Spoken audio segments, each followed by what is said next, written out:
bro mi ni ṣó ya wèrè ni kíní kan like ó máa fi ṣeré bẹ́ẹ̀ yẹn pé àìrọ̀ ó yá gba 5,000 ẹ̀ ìgbà mi tí ó bá tún díẹ̀ mi náà máa tún ní àpé mi ṣó ya wèrè ni like ẹ mọ̀ based on nǹkan tó ti wà used to. So beside baba tí ṣe lọ nìyẹn mo dẹ̀ tún gbọ́ tí Lande sọ. nǹkan tó sọ fún wa sì ni pé based on nǹkan tí Lande sọ pé bóyá baba tí ìyàwó òun kiri kan so nǹkan ò dà wọ́n pọ̀ àbí nǹkan dà wọ́n pọ̀. mi lè parọ́. Okay. mi mọ̀ yẹn.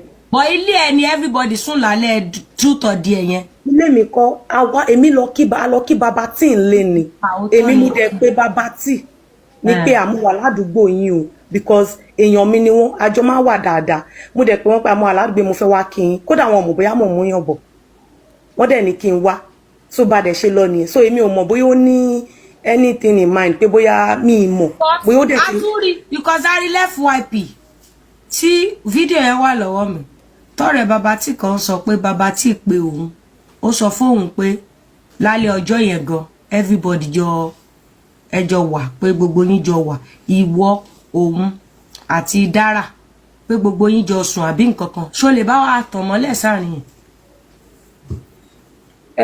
Máa jọ sùn pọ̀ mi lè parọ́ o because dára lọ sùn inú ilé èmi wà kitchen baba tí wà comfortable débi pé kitchen náà ni àwọn náà máa ń jókòó sí all the time chair wà ń bẹ̀ so èmi sùn kitchen bóyá mi mọ̀ ẹ wò kí n má parọ́ mi mọ̀ àárín yẹn ibi tí mo wà lèmi wà ilẹ̀ dẹ̀ mọ̀ bá everybody bí ilẹ̀ dẹ̀ ṣe mọ̀ bá everybody ni wọ́n dẹ̀ sọ ní mo dẹ̀ wá ní àṣẹ ẹ̀mọ́ tẹ̀ mọ́ a wá sọ̀rọ̀ kí la sọ débẹ̀ gan-an ó ní nǹkan tá a tẹ̀ sọ débẹ̀ pé ẹ̀ka òkè dára náà ló kí ẹ̀ka àròṣẹ́ wa báwo 19 kìnnìkan tẹ̀wájú má ní bàbá tíṣẹ́ mọ̀ pé ìyàwó dára ni ẹni yìí náà wá ní níwọ̀n ló fẹ́ pa Lande ń gbà yẹn kìnnìkan ó wá ní àwọn kọ́ àwọn olórí burúkú tó ń gbé rúmọ̀ kìnnìkan ó dẹ̀ sọ̀rọ̀ yẹn pé ṣẹ́yìn àti Kẹ́mítì àti Ìjẹ̀ṣà kò ṣẹ́yìn ṣe torí òun fẹ́ wọ́.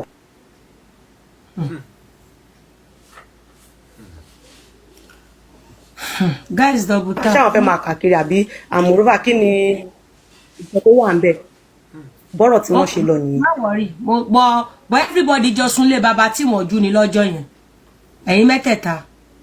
bẹ́ẹ̀ni. ok mo ti get nǹkan tí ó yá máa continue.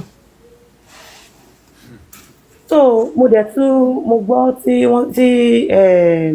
Lande sọ pé àjọ ń ṣòṣì kiri ni nípa ti mekash náà yes tó ní mekash wá sílé mi pé ọ̀dọ̀ mi ló ti wá treat infection also lóòótọ́ wọ́n wá lé mi lè tún parọ́ ẹ̀ ọjọ́ yẹn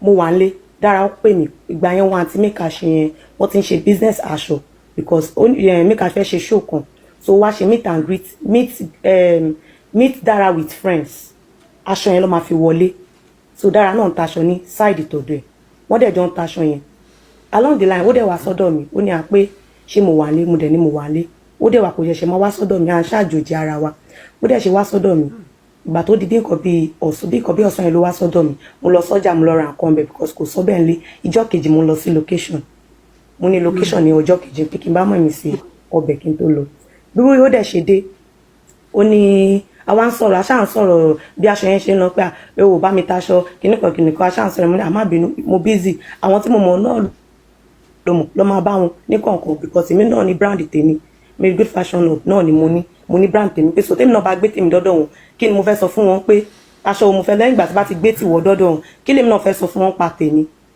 ó dẹ̀ adẹ̀ close ọ̀rọ̀ yẹn bẹ́ẹ̀ next ó ní àbá mi pé nọ́ọ̀sì pé òun fẹ́ treat ara òun so gbogbo tọ́ọ̀tì mi ní pé ó fẹ́ treat her because Dara jẹ́ nǹkan tẹ́ pé ó lẹ ó useless gan ó máa ń sọ fún náà pé àwọn useless òun fẹ́ ṣiṣẹ́ kankan like òun fẹ́ stress rẹ̀ for anything mo máa ń sọ pé àpé ṣé torí aṣọ tó ti sáré tà òun ni ó fi sáré wíìkì báyìí ó wà ní ìgbẹ́nu sọ kí sábà wọn pé nọ́ọ̀sì mi mo dẹ̀ gbé mo mú fóònù mo dẹ̀ pé nọ́ọ̀sì dẹ̀ wà wọ́n jọ ń sọ̀rọ̀ the next tí mo gbọ́ ni pé òun fẹ́ treat ara wọn. ìyẹn ilé tiẹ̀ bẹ́ẹ̀ ni mo the next thing tí mo gbọ́ ni pé òun fẹ́ treat ara òun fún infection infection can be any infection mi ìmọ̀ orú infection tó jẹ́ èmi náà máa ń treat ara mo lè jẹ́ toilet infection ó lè jẹ́ anything mi ìmọ̀ mo dẹ̀ bá pé nurse bí mo bá ṣe pé nurse mo ń dáná lọ́wọ́ ó wá pè mí wá ní àpé kí n jọ kí lọ bá òun mú wọ́n ti ń fún ní drip ó wá ní kí báwọn lọ bá Mekash ní ìta. Mekash ọmọ àdúgbò ni, ọmọ àdúgbò wa ni. Ọmọ àdúgbò wa ní débi pé like òun ṣe àjòjì sí mi àbí nǹkan. Ó dẹ̀ ní kí lọ bá òun mú Mekash wá láti tà pé ó fẹ́ gbé aṣọ wá fóun based on aṣọ show tí wọ́n ń tà yẹn.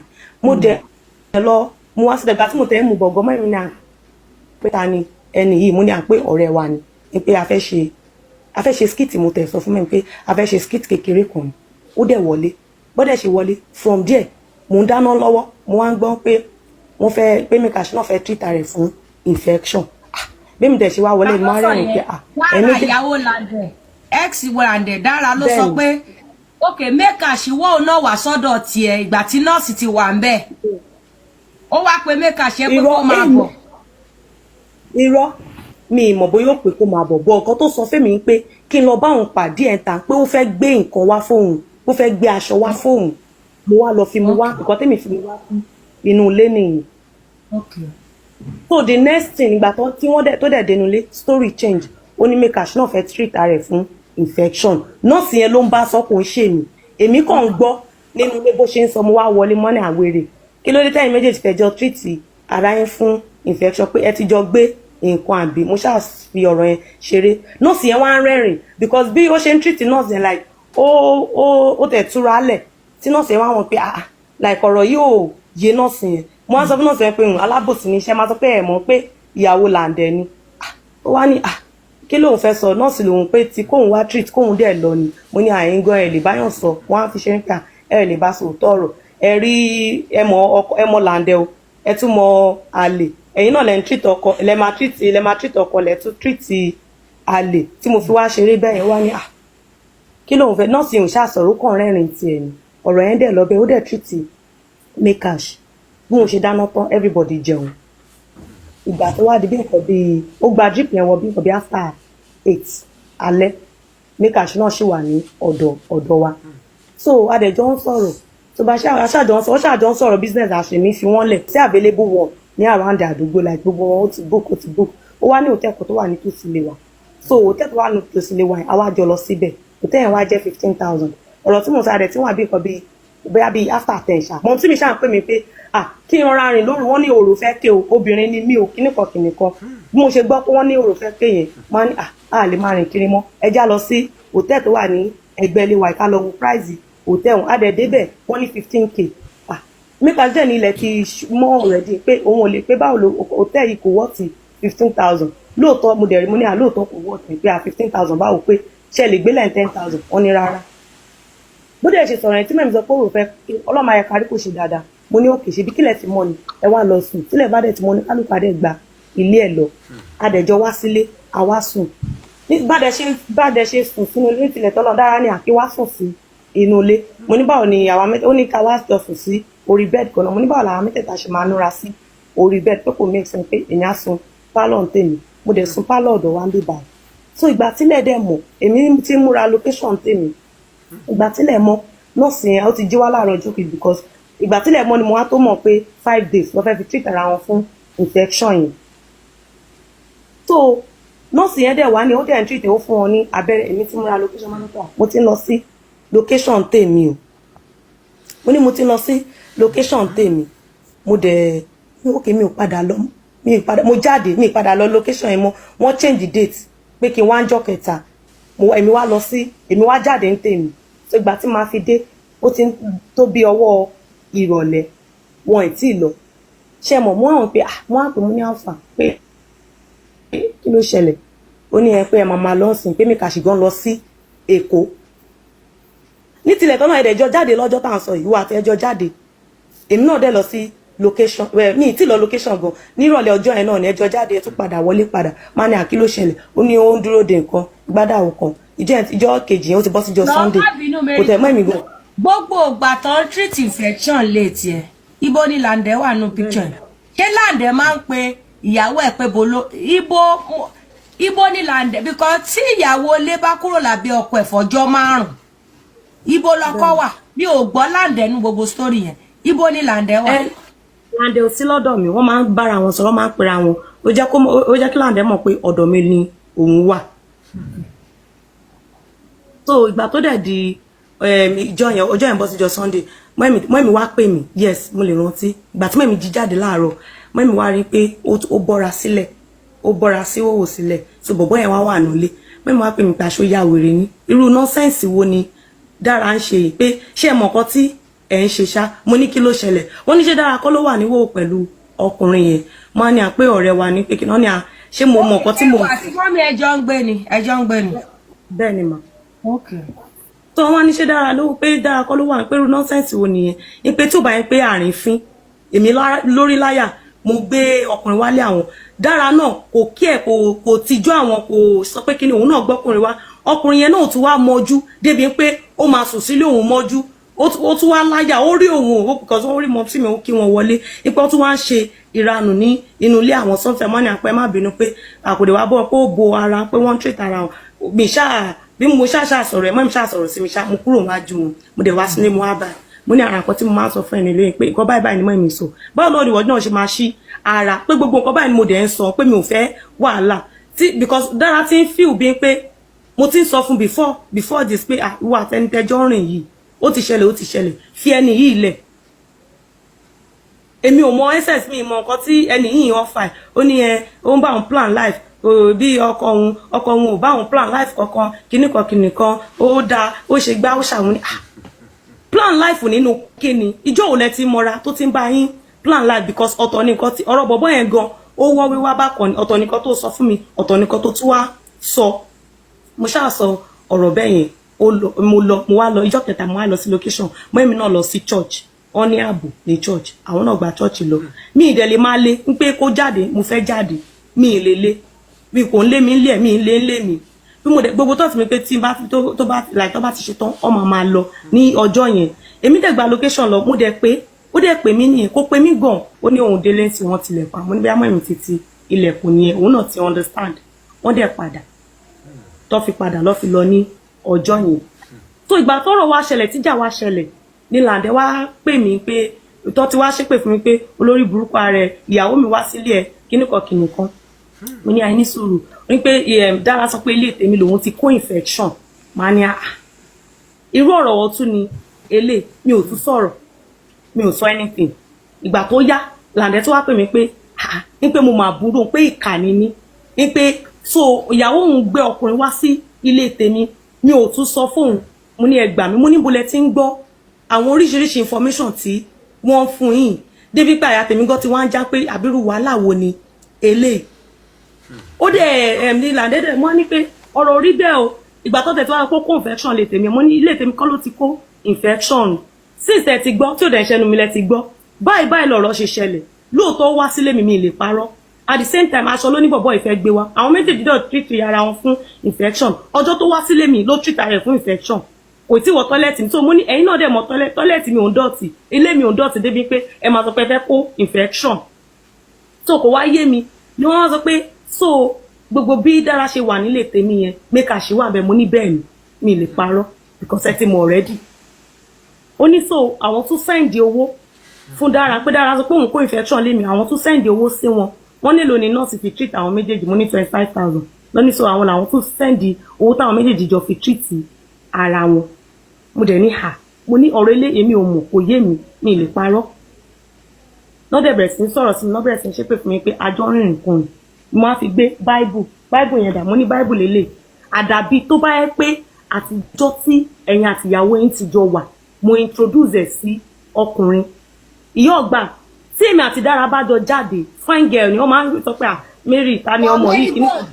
ọmọ rísì tí mo máa ní kó má fi bible ṣe pé má gbàgbé pé wọ́n ló jẹ́ kó mọ bàbá tí o má gbàgbé o tó mọ ìpè tó bá máa ṣe o. Torí pé mi ò introduce wọn pé kọ́ fẹ́ra wọn àbí bàbá tí ò tó ṣẹ̀ lọ́wọ́ mi pé bá mi pe ọmọ lágbájá wa mo like ṣé mo yẹn yàtọ̀ tó bá yẹ pé wọ́n ti sọ fún mi pé bá mi pọ ọmọ ìwà mo like mo fẹ́. ìwà tí mo rí ọ̀rẹ́ tó ní bó ní ṣekúṣe rẹ̀. Torí pé mi ò mọ̀ pé ó máa tún ṣe déédéé gbogbo bẹ̀yìn àbí ó máa èmi ò mọ̀ pé ó máa ṣe ń bẹ̀ mí. ó sì lè lo bible bọ̀ mo kàn ń sọ fún ẹ pé wà guided ó yẹ ọ̀rọ̀ tí ò bá ṣẹlẹ̀ ní ó lè ṣe lọ́jọ́ wa ó kàn lè ṣe pé ọjọ́ torí ọlọ́ má lo bible ó dẹ̀ lè lo láti gbà tí okay ma láti gbà tó ti wà nílé Lande àwọn èèyàn máa ń request tí bá tabájọ lọ party dáadáa ọ máa ń bèèrè lọ́gbà merigodo dẹ̀ gbé ọ̀rẹ́ yìí fún mi láíláí ilé ọkọ ló wà àwọn mo lẹ́lẹ́rìí dáadáa ó ní lady kan industry náà ló wà ó ṣe launching film ó dẹ̀ pè mí ó ní à pé àwọn godfather àwọn kan kó ń disturb òun pé ṣé òun mọ lady yẹn olóhùn dẹ̀ ní òun ò mọ̀ pé ọ̀rẹ́ òun ni ló wá ní à pé wọ́n láìpẹ́ òun kò mọ̀ pé Ìyàwó Lande ni máa ní mo ní ilé ọkọ ló wà pé mi tẹ̀lé fi rí nǹkan bẹ́ẹ̀ lọ pé báwo máa ṣe máa sọ fún married man pé èèyàn mi láìpẹ́ tí mo dẹ̀ mọ̀ ọkọ ẹ̀ kí má mọ̀ ọkọ ẹ̀ gan ṣó make sense married man pé èmi ò bá sọ orúkọ bẹ́ẹ̀ yẹn rí o which is àgbà tó ti wà nílé ọkọ mi ì bá sọ something like even kọ́kọ́ má wà nílé ọkọ gan mi ò gbé fọ́kùnrin mi ì ṣe rí fún ó dẹ̀ sọ ó dẹ̀ ní à pé òun ò mọ̀ pé gẹ́yìn dẹ̀ sọ ó ní à ṣé Lande ń tọ́jú ẹ̀ ṣá mo níbi tọ́lọ́run ò sí èèyàn wà ń bẹ̀ pé bọ̀bọ́ yẹn ń try kò tẹ̀ ṣe pé ó ń try nìkan ó ń tọ́jú ẹ̀ ọ̀tọ̀ ní pé yàn ń try fún yàn ọ̀tọ̀ ní pé yàn ń tọ́jú. ṣé Lande máa ń nà àbó máa ń febi pa. Lande ò febi parí o Lande ò febi parí mi lè parí. tọmọ pé wọn máa ń lọ ilé wọn dáadáa. àtẹ̀jọ́ máa ń wà àjọ máa ń wà 247 láti gbà tó ti wà ní Lande. ilẹ̀ fẹ́ kó bo Lande má bo Lande o. irọ́ o Lande náà lọ́rọ̀ tí wọ́n náà tí mo fẹ́ sọ o èlò ti wà tèmi gan fẹ́ sọ because wọ́n sọ̀rọ̀ takò mí tán ni pé mímí mò ń múyàwó àwọn ìrìnkùnrin mi ì múyàwó ẹ̀ torí ẹ̀ náà mo ṣe ń kọ́mà tó bá wà ní kó máa tẹ̀. ọjà first one Lande ò febi pa kò dẹ̀ fìyà jẹ. kò fìyà jẹ rí wọn ò dẹ̀ jàrí ìjà wọn ò jàrí wọn àtọ́kọ̀ ò jàrí jíjà kan jà pé bóyá Lande bóyá ó ní kó bóyá ó fún lówó ó yọ ju nǹkan tí ó yọ lọ tí Lande dẹ̀ máa ní ó ga olórí ó tẹ̀mọ̀ bóyá ó wà lọ́wọ́ mi ìwọ kàn ṣe kinú kọ̀yọ́ tí a ní ẹ̀hẹ́n ìbóhùn níyàwó ẹ̀ ìbóhùn òun náà lòun lẹ́tọ̀ọ́ sí láti ná owó ẹ̀ tọ́dẹ̀jọ máa fún ọ̀ jàrí mi lè parọ́. Okay. so bí ọ̀rọ̀ ẹ̀ dẹ̀ ti ṣẹlẹ̀ nìyẹn ìgbà tó tún wáyé ìgbà tó di January 3rd Lande wá pè mí pé Mary kí ló mọ̀ ń pa ṣé ó ní Mary ṣé lóòótọ́ ni Mekash àti Dara wọ́n fẹ́ra wọn mo ní torí níwájú ilẹ̀ àtọ́ náà ìgbà tọ́rọ̀ ètí ń gbogbo. Lande máa ń nà ṣó máa ń nà. wọn ò ná rí lójú mi o wọn ò ná rí wọn ò tẹ̀ ná rí wọn ò ná rí Lande máa gọ̀ Lande ò ná rí o no wọ́n gọ̀ mo máa ń sọ lójú ọ̀nà mo dẹ̀ tún sọ báyìí wọ́n gọ̀ so ẹnu mi kọ́ ló máa ti gbọ́ pé ìyá ti ṣàkú at the same time mi ò lè wá da family yín rú mi lè dálé onílé rú God so good pé gbogbo ọ̀rọ̀ tó gbọ́ ẹnu mi kọ́ ló ti gbọ́ mi ìmọ̀ pa ó wà lára nǹkan tí mo ṣe wá láì because Dara ń sìn òun lójọ́ fáwọn èèyàn kiri pé èmi mo dalé òun rú èmi mo jẹ́ kí Lande lé òun kúrò ní ilé lọ́rọ̀ tí mi ò mọwọ́ tí mi ò mẹ́ṣẹ̀. èmi ò rò pé Lande gọ̀. Lande gọ̀ ààyè ọgbà Lande gọ̀. Lande trust ìyàwó ẹ̀ ni ó dẹ̀ fi gbogbo nǹkan bá lò kó já ó ṣe kọkùnrin máa bá yàn lò nìyẹn ṣebí táwọn obìnrin fẹ́ nìyẹn ṣebí kọta fẹ́ nìyẹn. bẹ́ẹ̀ni but at the same time. wọ́n kàǹtì ẹ̀bí àgọ̀. wáyé tí mo ṣe kàǹtì ẹ̀bí àgọ̀ ni pé kò ń ṣe gbogbo nǹkan tóbìnrin bá sọ náà lèèyàn máa ń bèlè tóbìnrin bá ṣe nǹkan fún ẹ wàá rò ó pé kí ló yẹ tó ṣe ṣe a lot of things tó máa ń ṣe tó máa ń ká ojú tí mi ò lè sọ tí mi ò lẹ́tọ̀ọ́ tí ò tọ́ sí mi láti sọ pé nǹkan báyìí mi ìṣá lè máa kọ́ Lande bó ṣe máa lé family ẹ̀ bó ṣe máa bá family ẹ̀ wí àbí kinní kò kàn mí. kò checkmate Lande ò checkmate. àtọ̀ mi fẹ́ bóyá ìgbà mi gan máa ń pé kí ló ṣe ń ṣùgbọ́n máa yí ìpè ṣàbáwò lọ ṣe ń ṣe báyìí bẹ́ẹ̀ pé ibi tó yẹ kó ti take action wọn ò ní take action tí màmá wọn pé irú ìwà wo lélẹ̀ mi rẹ̀ ní sọ̀rọ̀ ìgbà tó kò take action. very good mo fẹ́ bi ẹ́ ṣáwọn èèyàn wa máa ń bá ẹ pé kó gbé Dara fáwọn. dáadáa ọmọ wa mi lè parọ́ ọmọ wa ń bá mi nígbà àtàlọ́rẹ́ yìí má dẹ̀ ni ṣé ẹ̀ mọ́ ni Ìyàwó Lande ni ẹlòmíì ni àwọn ọmọ pé Ìyàwó Lande ni pé ṣé òun ni wọ́n tún wá reverse sí ọ̀rọ̀ yẹn á lóun ni ó máa ń bá mi jà pé wo lórí burúkú pé báwo máa ṣe máa sọ fáwọn èèyàn pé Ìyàwó Lande ló ṣé gbogbo èèyàn ló mọ̀ òun ni máa ní ìwọ ló kàn sọ báyìí pé ṣé gbogbo àwọn èèyàn mọ̀ ẹ̀ mo dẹ̀ tún máa ń sọ fún pé even gan tó bá máa rìn wash out ìrìn ẹ̀ mọ́ bó ṣe máa rìn because àwọn èèyàn rí. So let me just give you a quick recap on the story. This Iyawo Lande that you are looking, he came out a few days ago to allege the lady beside him of which was she is the wife. Okay, so he came out alleging the lady of sleeping around, that she has slept with over 21 women, and started insulting her for being a single mother, blah blah blah, that people should not marry single mother, that the lady used the IC Shege Pro Max, so he's a very intelligent Jere. ó mọ nǹkan tó ń ṣe. Ó dà pé it's like they said they contributed money for him. Is it true? Ṣé òótọ́ náà wọ́n fún lówó? Mo ń gbọ́ pé wọ́n fún lówó. Is that true? Anyway, Nigeria will contribute money for any rubbish and nonsense. That's one thing Timothy find out pẹ̀lú àwọn èèyàn wa. They will contribute money for rubbish and nonsense. Let's quickly listen to the lady talking so that we will not take long.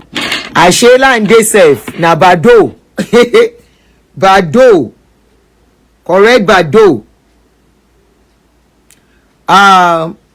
He alleged some of the actors, his co-actors. Oh, they actually contributed money for him on one Iyawo platform. For what? Because a woman disappointed him. So the money is for him to do what? So everyone that has heartbreak now should be coming out to come and collect money. Nigeria, we healthy. Because somebody disappointed him, because his wife did something, they contributed money. The money is for him to do what? To say sorry. Don't cry again. Please don't cry. Baby, don't cry. On TikTok. Okay. Anyway, again, play. Let me play the kini. You remember he accused Babati, one of the actors too, Babati, of sleeping with this lady. He said over 21 women slept with her. Not only that, after he said what he said, Babati's wife came out crying that Babati has not been sleeping with her too for the past 8 months. Lande said the wife does not allow him to touch her anymore. Anyway, he has played a fast one. To take another woman.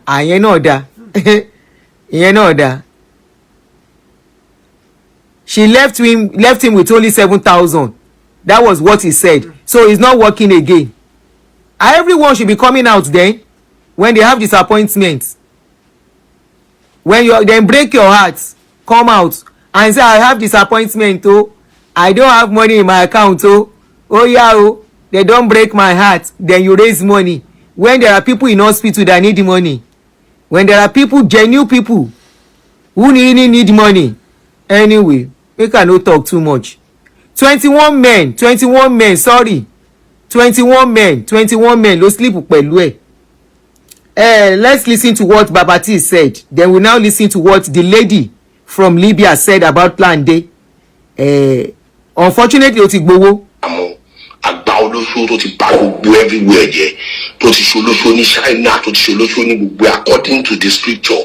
Wọ́n wá ti ń wá kiri pé wèrè Mo fẹ́ kẹ́yìn yẹn sáré wo fídíò kékeré yìí. Ẹni sùúrù o. Tẹ́ bá ti wo fídíò yìí mo fẹ́. So, that guy say àgbà olóṣó ni Lande, that is Babati. Àgbà olóṣó gidi. Let's listen to what the lady said. Contribution yẹn náà dẹ̀ dákẹ́. Ó má dẹ̀ nice kẹ́. Lande, Bobby. Ẹ kò ìgbèrè tó ń sùn káàkiri. Ṣùgbọ́n pàṣírí ti tú báyìí. For non-Yoruba speakers, don't worry, I will translate, okay? Let them just talk. I will interpret for you. Yìí, ó mọ̀ rí àbí ó mọ̀ rí? Mọ̀rúfà lorúkọ ẹ̀ o. Mọ̀rúfà lorúkọ ẹ̀. Lande, ṣó mọ lady yìí rí àbí ò mọ lady yìí rí? Gbogbo èèyàn ẹ tẹ́ ń pìtì Lande. Èèyàn burúkú náà yìí Lande náà ẹ má pìtì ẹ̀ èèyàn burúkú gbá ayé àtọ̀run ni. Lande rí ẹni tó yẹ kù kárí ẹ̀ ó fi sílẹ̀ ó lọ tẹ̀lé olóṣó.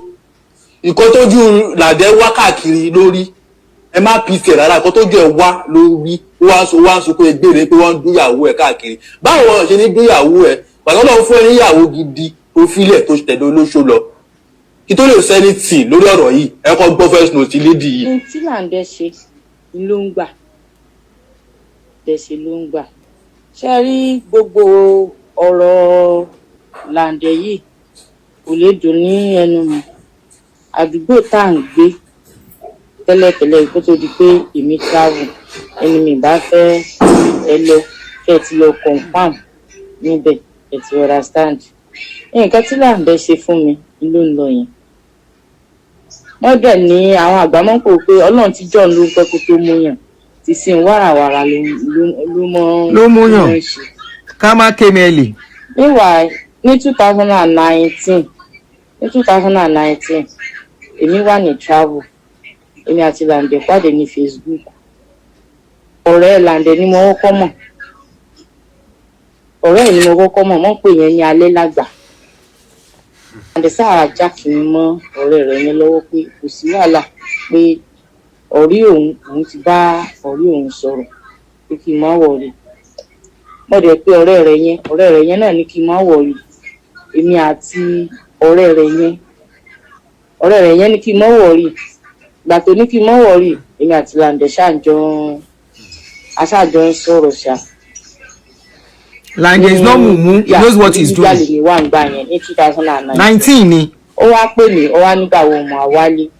Mo ṣá ní mi tí wálé sí, ó wá ní kí n wálé. Torí Lande òun náà ń ṣe yahoo. Ó ṣá ní kí n wálé pé kí n wo òun ti kọ́lé, òun ti ṣe everything, òun ti ṣe gbé, òun ti ṣàwo. Lókè mo ní kò sí problem pé màá wálé. Mo ṣá délé ní 2019. Nígbà tí mo délé ní 2019, owó tí mo kó dé nígbà yẹn, mo wá sọ fún Lande. Ìgbà tí mo dé sílé, ọ̀dọ̀ àbúrò mi ni mo dé sí. Nígbà tí mo dé sọ́dọ̀ àbúrò mi ò tiẹ̀ fẹ́ kí n lọ sí ọ̀dọ̀ Lande nígbà yẹn bẹ̀sẹ̀. Kò fẹ́ kí n lọ sọ́dọ̀ Lande. Mo ṣá ní pé èèyàn dáadáa ni pé kò sí problem. Mo ṣá lọ sọ́dọ̀ Lande nígbà yẹn.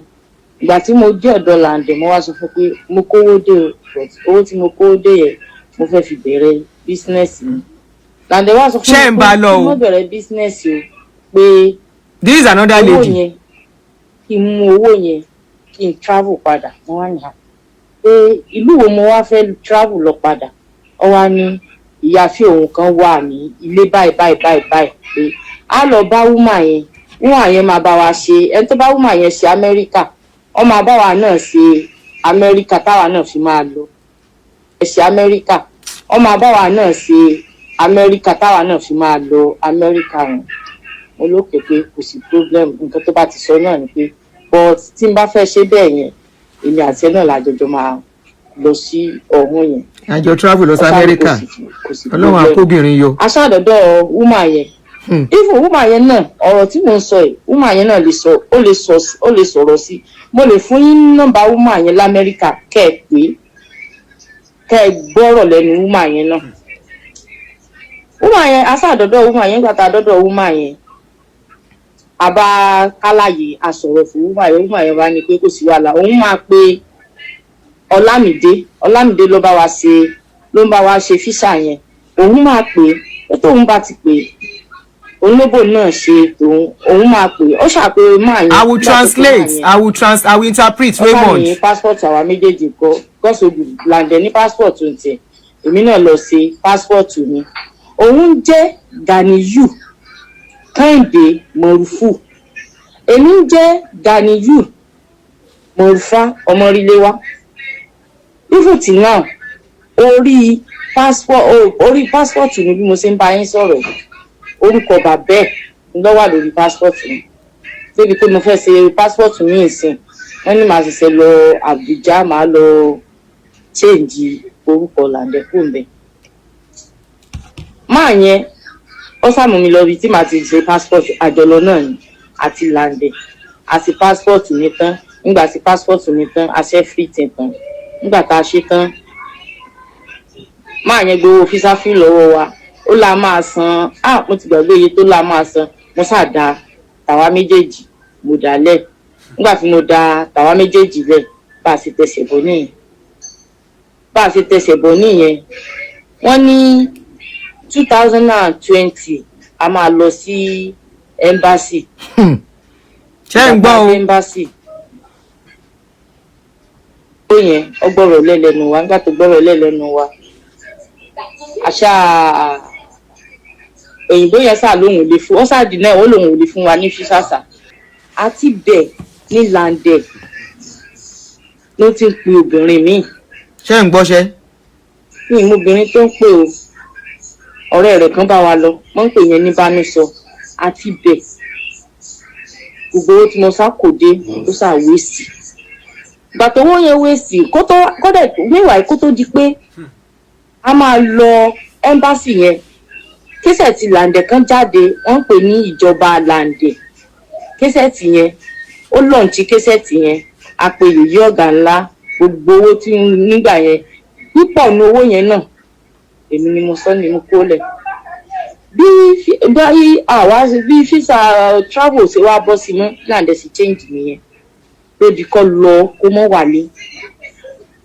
wálé ó lè fi èmi nìkan sínú ilé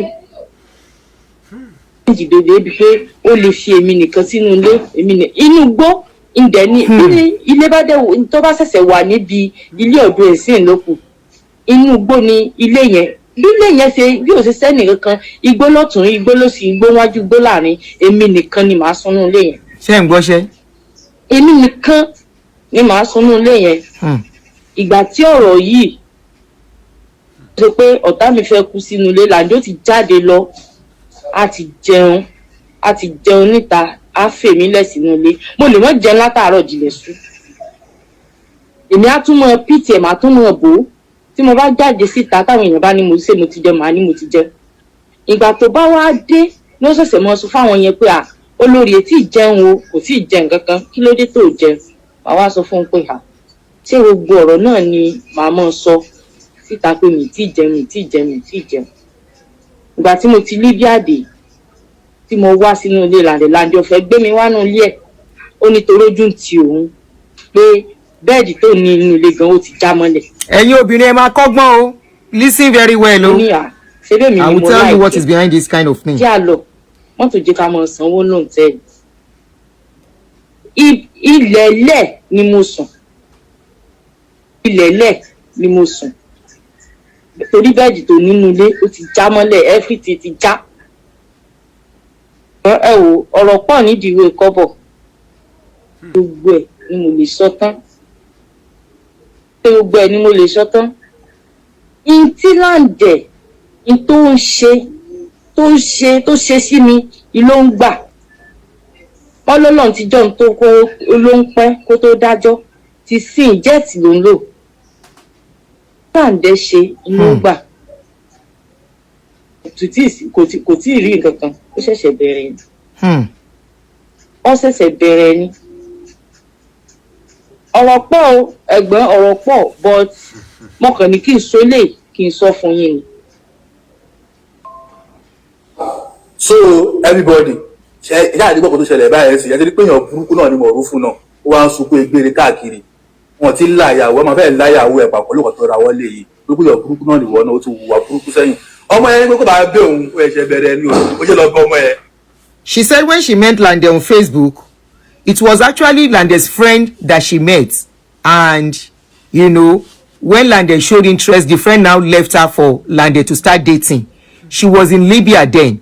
She said Lande now asked her to come back to Nigeria. She said all the money she made, she packed everything and relocated back to Nigeria, you know, after they've been talking for a while. On getting to Nigeria, she said she found out that where Lande was living was not a good place at all. The place was not nice. It was inside one interior kind of place, but she managed the place to stay with him.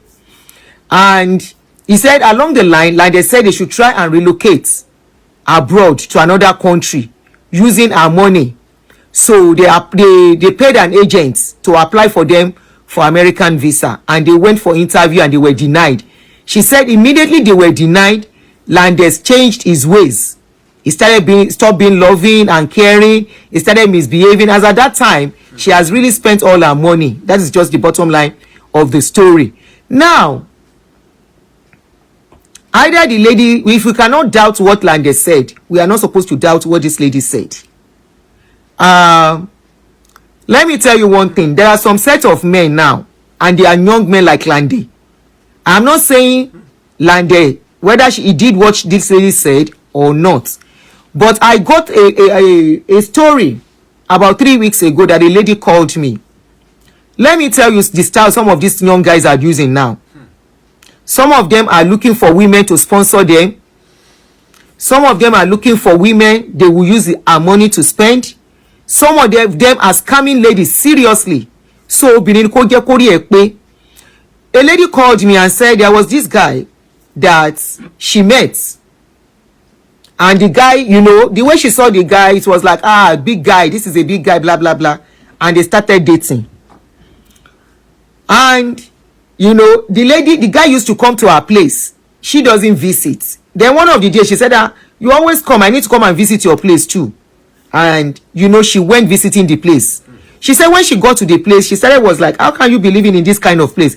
The guy said, I'm looking for money, I will soon be moving out of the place. And the guy was like, if she can help him with some money, you know. So there was a business transaction they did. The money belongs to somebody else. So this lady now said, at least there was exchange of money. I don't want to go into details of that story for some reason, for the safety of that lady, because she said if the story should really break out, the guy, she eventually got to know that this guy is actually a 19, big time 19. That is what he's been using to scope a lot of ladies. The lady eventually met 2 other ladies that fell victim too. The problem is that this lady's money is now with this guy, and she wanted the money back. How she can collect the money? The money is not even her money. The money belongs to somebody else that she borrowed the guy, because the guy said, don't worry, borrow me the money, I will give it to you back. The lady now said one day she traced the guy only to find out that this guy is actually even married. The guy is actually married with living with a woman somewhere else. He rented that place to be scoping ladies. That is the place he takes them to, so they will not know what is up. He takes them to that other place he rented, having another house somewhere else with a woman. He is actually married to a woman. Married to a woman somewhere, living in another house. And the lady eventually got to know. That was when the lady that was like, when she traced him to the house, she followed him and got to know, saw the wife, saw the house, saw pictures. She did investigation herself and saw everything that she has entered one chance. In the process, she saw some lady that are always playing with this guy on social media. She contacted like some of them. 2 out of those ladies too fell victim of this guy. Now, unfortunately, they have contributed money for Lande. Sopotilo is unfortunate. They contributed for him. This lady that he married was his scammer. Maybe when he saw this lady with her body and everything, Lande thought the lady has money. Fair. By the time, you know, some ladies, it's not every woman you will go and climb and go. Some say Kayamata work, I don't know. He got stalked. He got stuck with this lady because he's looking for a big babe. He's looking for a well-made babe that he will use and dump. Unfortunately, he got stuck to this one, and he's now cried out. He's now crying out, and people are contributing money for him. Money for what? Money for what? They are contributing money for him to do what? Like his leg is broken, his hands are broken. Is it today that people are facing heartbreak? You face heartbreak, whatever you lose during a relationship, get yourself together and move on and start your life back. And that is why in a relationship you should use your sense. Now it's making sense. No wonder some people didn't pity him. He left his first wife with children. I remember when Gistlover cried out then. I'm looking for that story, I've been looking for that particular story to get the full gist. When Gistlover busted him about his first wife, that one went, not knowing that he has been scoping women too. Yes, he's a Nollywood actor and a skit maker. He's a skit maker. Look at this one now. You now collected the lady's money, make her use all her money because so that you can relocate. These are the kind of people, after they relocate now, he will still, assuming they relocated, he will dump that lady. Once this kind of man, if he relocates now, he will look for another bigger woman and dump the lady for that one. Let her call. Tó bá jẹ́ owó anybody má pè mí o, pìtìpìtì ayé bá gbogbo wa o. Pìtìpìtì ayé ò ní bá ti wa jẹ́ o. But pìtìpìtì ayé ó ń ṣẹlẹ̀ lọ́wọ́lọ́wọ́. Women, be careful. Many of them are outside now. Be very careful, because they know a lot of women are desperate for marriage, especially if you are a hard-working woman. How can you relocate from Libya to go and meet a man because he said he wants to marry you? It's like the case, there's one case they told me that a woman relocated from America to Nigeria to go and be with a pastor. She's there now, stuck. The lady is stuck in Nigeria now. She left America for the scope of come and marry.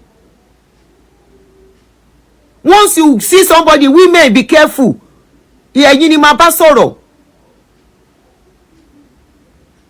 Somebody is outside your jurisdiction, is telling you come and marry, relocate. Oh yeah, travel and come. See Oban Shady. Now this lady is stuck in Nigeria. She's stuck. That lady from Libya is stuck in Nigeria. This one from America is stuck in Nigeria too. Before that one got stuck in Nigeria, the person that told me the story, she was stuck with this particular pastor for years. Her green card was almost expiring before her senses came back.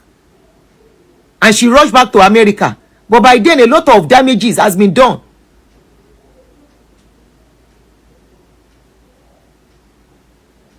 Olawumiraji, even myself no understand the way Nigerians just donate money. I don't understand the way Nigerians will just sit and because somebody just come out and start donating money. Pastors, they use voodoo. Maybe. The lady in America is stuck with that pastor now for years. And if you see the pastor, hey, I wonder how the situation of the lady will be now. You say it must be jazz. Likely. But the woman is stuck in Nigeria as I'm talking now. They even want me to put the pastor's picture outside to alert others. Because they said if that woman money finish, she will still dump that one and look for another one. But it's just because I don't give a shit about all these pastors' issue anymore. Anybody for their victim, that's your problem. They want me to put the picture of the pastor outside.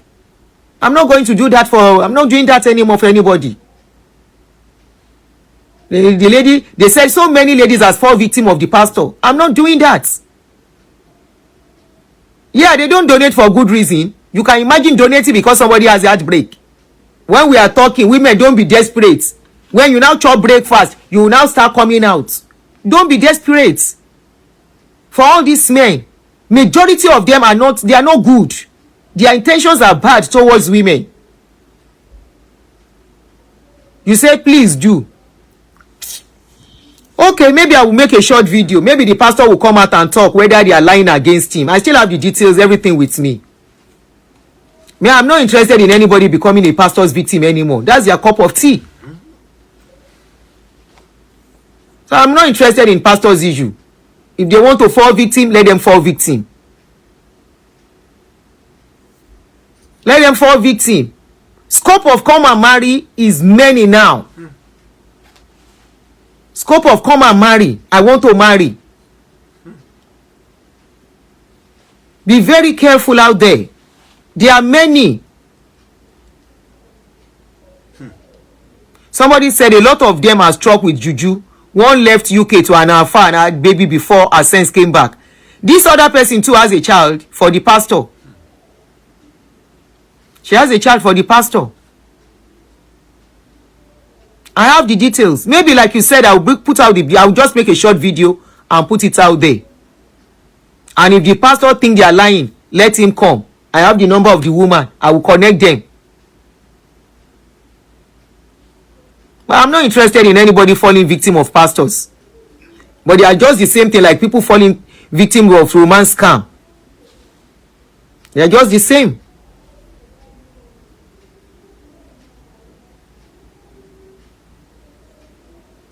Lady Yoti mess her up to. I wish she did more than that for him. Oh, I don't sleep around. One you go sleep around. I want to go try.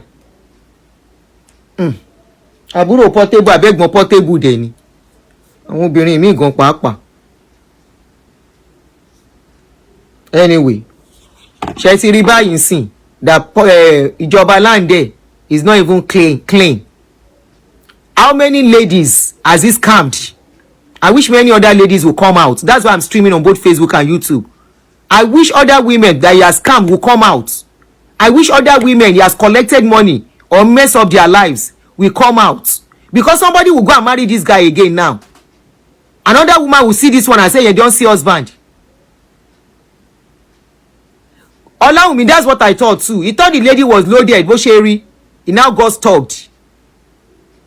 Ìyẹn ya gba owó dáadáa lọ́wọ́ ẹ̀ 7,000. That one mess am up big time. Ó wá bọ́ta single lady ṣe kinní kan. What did you do fún single lady yẹn àbí single mother?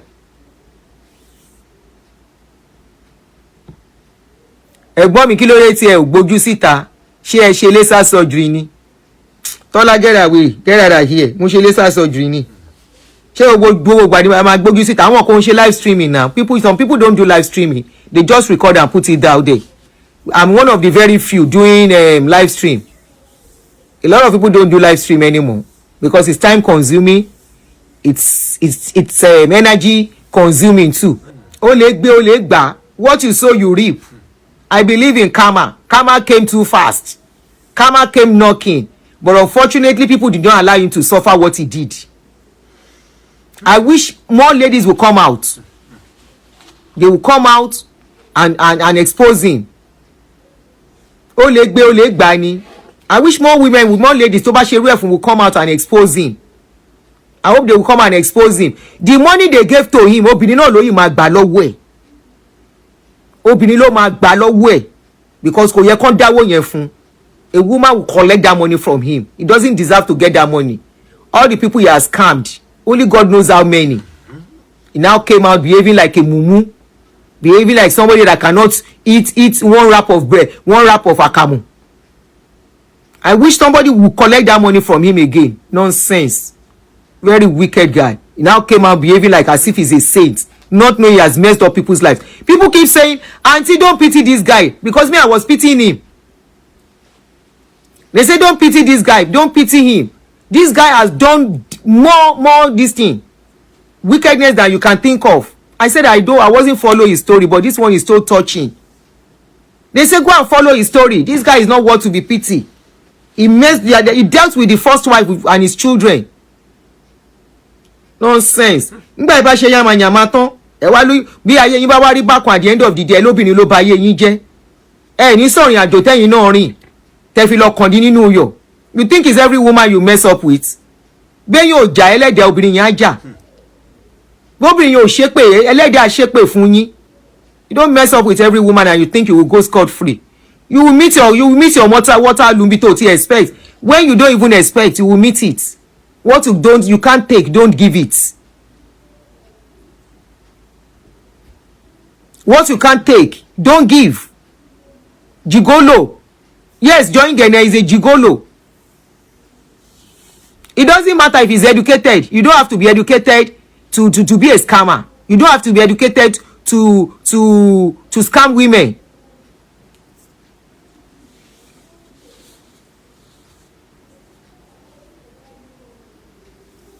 He doesn't deserve any pity at all.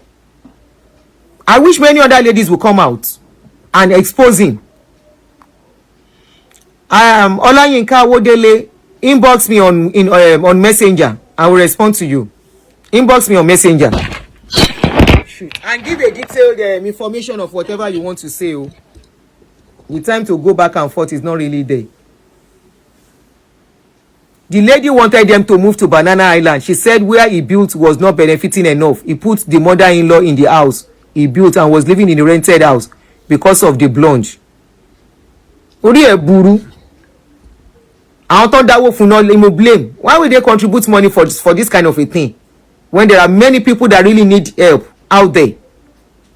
Many people need help out there. Genuine help. They are contributing money for somebody that decides to be stupid. That is even as wicked as he's trying to allege somebody of.